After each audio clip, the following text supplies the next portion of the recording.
Alright, what is up, Hustle family? I hope you are all having an absolutely amazing day. Today we are talking about something you don't really see every day. We are talking about the video game that is currently selling for over $1,200. Do you know what it is? Have you heard of it?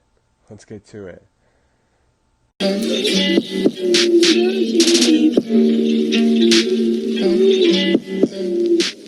Alright guys, no clickbait here. Today we are talking about this guy right here, which is Poop Slinger for the PS4. You heard that right.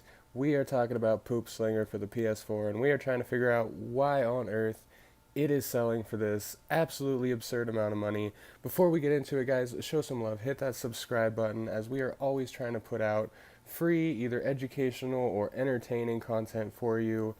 And let's get into it. Poop Slinger for the PS4. Now, this is a game that was developed by Diggity.net, and they hired a company. Now, it's an indie game, and they hired a company, Limited Rare Games.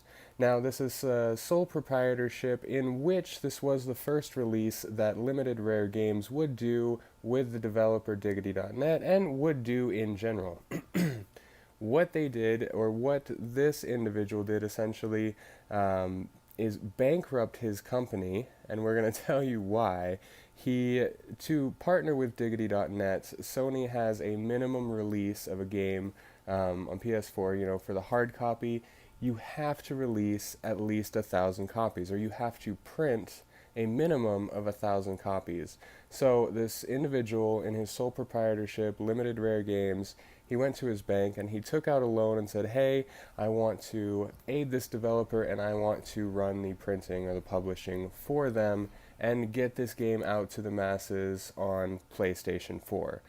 What he did not know is that nobody really wants to play this, which really in general you're going around racking up points by, I mean, you guessed it, slinging piles of uncomfortably red poop at people while your heat meter builds up on the top of your screen.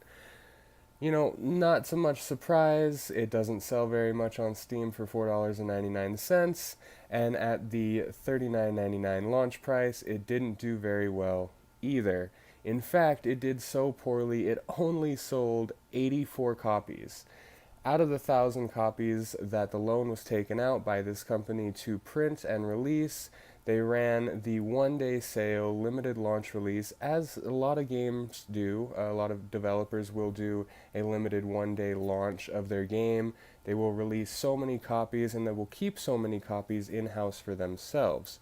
What happened, though, is when they only sold 84 copies of the game, they did not have the money to pay back the bank loan. The bank then came in and repossessed the remaining copies of the game to repay the loan, which they repossessed. The company itself kept about 20 of these games, which then also got repossessed, so about 916 were taken back by the bank. Now, at a $40 price target, you know, you're looking at like $3,600 to $4,000 in video games that were taken back.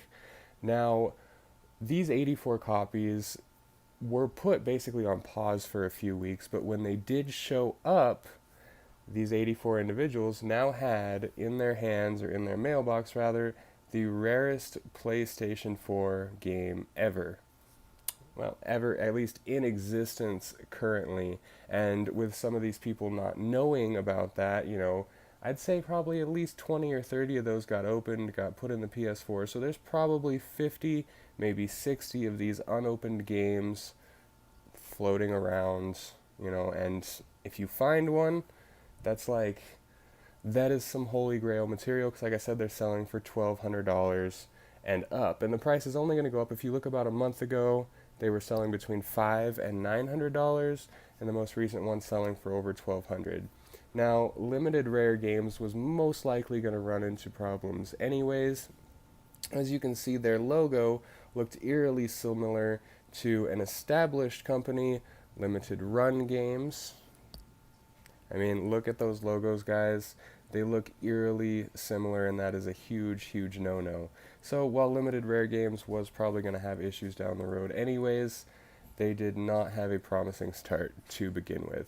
So if you are out and about and you happen to see one of these games, do not hesitate to grab it. Now, while the chances of you actually running across one of these are slim to none, you might as well buy a lottery ticket. It is still super cool to understand perceived value, that even if something isn't super amazing, if it is rare, if there is a limited quantity or a limited supply, people are willing to pay, an extremely high number just to have a piece of that rarity. So as always, guys, get out there, make some profits, go kill it, and have an awesome day.